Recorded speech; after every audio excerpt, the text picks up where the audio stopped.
Okay, now it's your turn. Let's have a go at identifying which species with elements or ions are being oxidized and which ones are being reduced for each of these following reactions. And I'm going to ask you not to pay attention to the coefficients. In this case, the coefficients do not matter. Do not get don't get confused about them. Just look at the element, look at the charge of the element, and see if it has gained electrons or it has lost electrons, and that will help you identify which compound has which element or which ion has reduced and which one has oxidized. Stop the video now, please.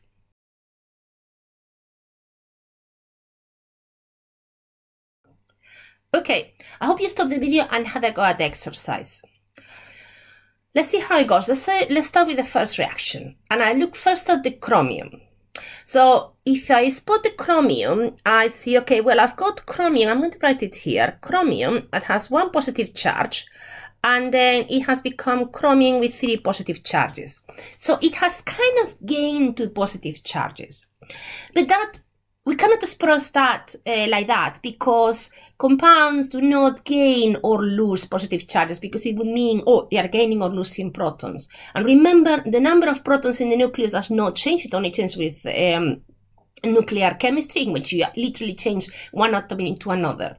Chromium has, let me find here, I think it's 24. The atomic number of chromium is 24. It means it has 24 protons in the nucleus, and it doesn't matter how you have it, it's an ion or neutral state or whatever, it still has 24 protons in the nucleus. So what does it mean that has gone from a charge of +1 to a charge of +3? Well, it means that there are an additional 2 protons in the nucleus that are not compensated by electrons in the electronic cloud.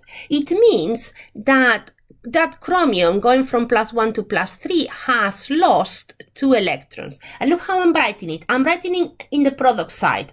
I'm writing it. You have chromium that has 1 positive charge that after the reaction has happened becomes chromium that has 3 positive charges. And that means that there are 2 protons that before were compensated by electrons in the electronic cloud that now don't have those electrons. And I brought them like this. The electrons are a product of the reaction. They come off the chromium and you end up with chromium 3+.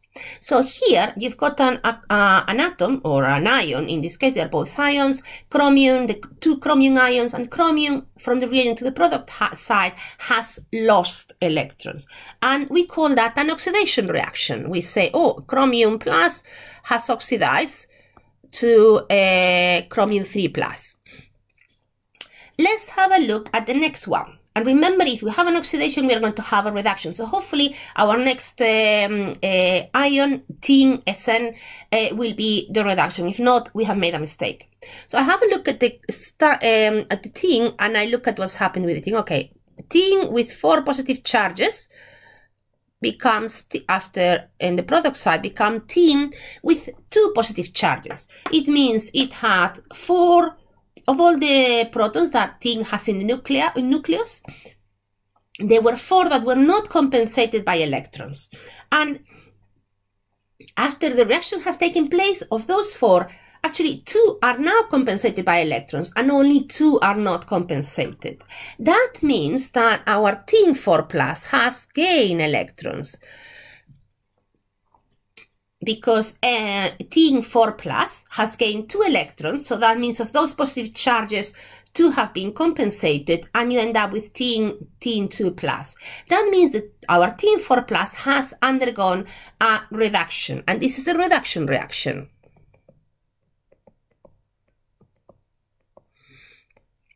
And in this case, you can see it fits beautifully, because the electrons that one loses, that the chromium plus loses, are gained by the tin 4+.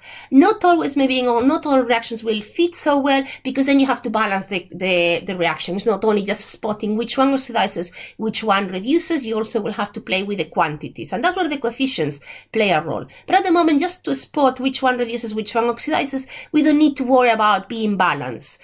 the number of electrons being balanced. That we have that worry afterwards when we are actually going to balance the equation and have it completely balanced. At the moment, we're just spotting which one is reducing, which one is oxidizing.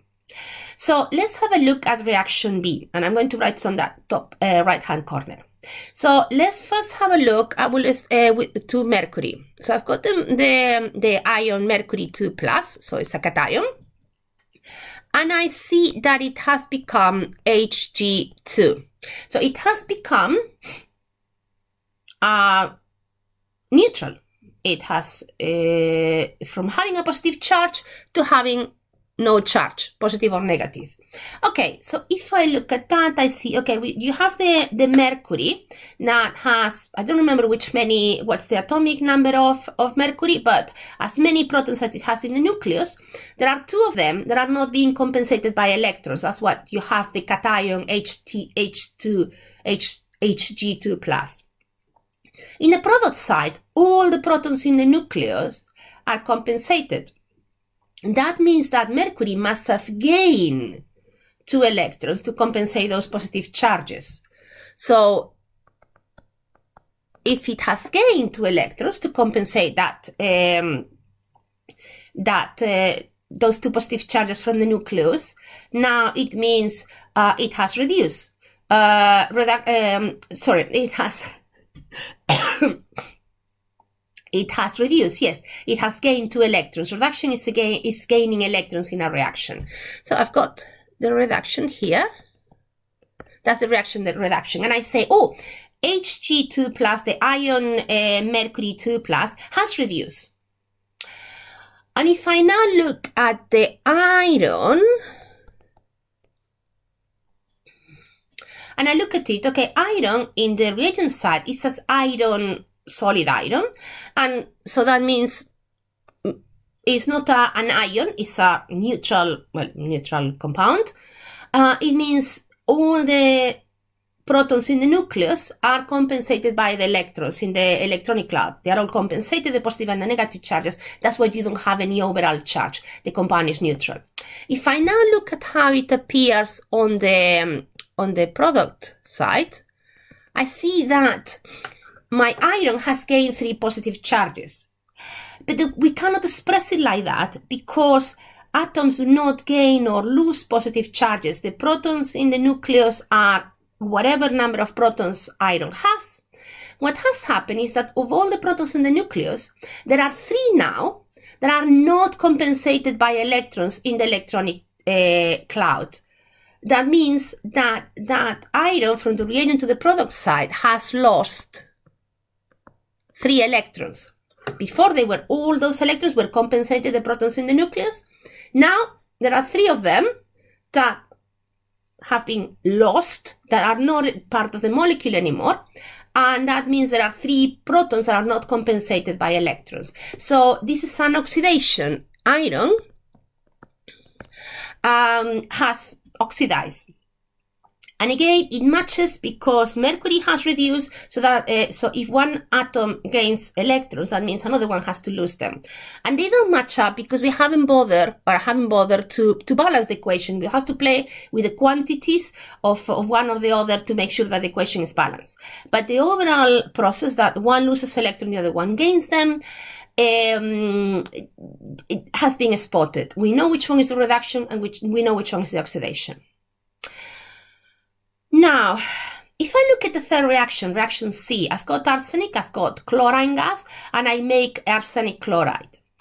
And the problem with that one is that I don't have any positive or negative charges. It's like, okay, I don't know. I don't know which one has oxidized and which one has reduced.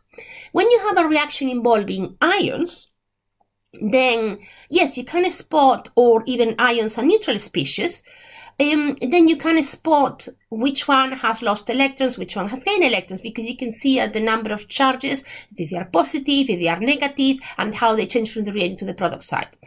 When you have compounds that are, arsenic is a neutral compound, chlorine gas, Cl2 is a neutral compound, you produce a salt, arsenic chloride, which is again a neutral compound.